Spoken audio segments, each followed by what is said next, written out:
జబర్దస్త్ మాజీ anchor సౌమ్యారావుపై rowdy Rohini fire. వివరాల్లోకి వెళ్తే జబర్దస్త్ మాజీ యాంకర్ సౌమ్యారావు జబర్దస్త్ అనే షో ద్వారా అందరికీ సుపరిచితం. రీసెంట్ గా ఆమెను జబర్దస్త్ నుంచి తీసేశారు. అయితే మళ్ళీ స్టార్ మాలో బోనాలు జాతర అనే ఈవెంట్ తో యాంకర్ గా ఎంట్రీ ఇచ్చారు. ఎపిసోడ్ లో భాగంగా ఫోటో ఐ కాంటాక్ట్ సీక్వెన్స్ లో రౌడీ రోహిణి ఫోటో చూస్తూ యాంకర్ సౌమ్యారావు పొలంలో దిష్టి బొమ్మలా ఉంది అంటూ కామెంట్ చేస్తారు. వెంటనే ఒక్కసారిగా రోహిణి ఫైర్ అవుతూ యాంకర్ అయితే నోటికొచ్చినట్లు మాట్లాడతావా అంటూ ఫైర్ అయ్యారు. ఒక ఆర్టిస్ట్ ని పట్టుకుని దిష్టి బొమ్మలా ఉన్నావంటే హట్టవనా అంటూ యాంకర్ అయితే నీ లిమిట్స్ లో నువ్వు ఉండు, అంతేకాని ఇష్టం వచ్చినట్లు మాట్లాడుకుంటూ రౌడీ రోహిణి ఘాటుగా ఫైర్ అయ్యారు. దీంతో ఒక్కసారిగా సౌమ్యారావు గారు ఏడ్చేశారు. వెంటనే రోహిణి వెళ్లి సౌమ్యారావుని వాదాస్తూ సరదాగా అన్నా అంటూ క్లారిటీ ఇస్తారు రౌడీ రోహిణి.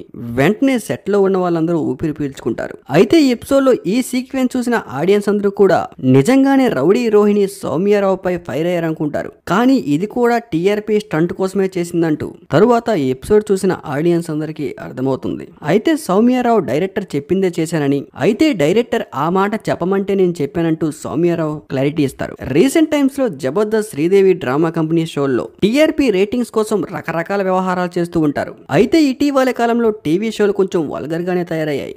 సోషల్ మీడియాలో వస్తున్న ట్రోల్స్, మిమ్స్ ఆధారంగా స్కిట్లు చేస్తూ డబుల్ మీనింగ్ డైలాగ్స్ వేస్తూ ఫ్యామిలీ ఆడియన్స్ కి చిరాకు తెప్పిస్తున్నారు.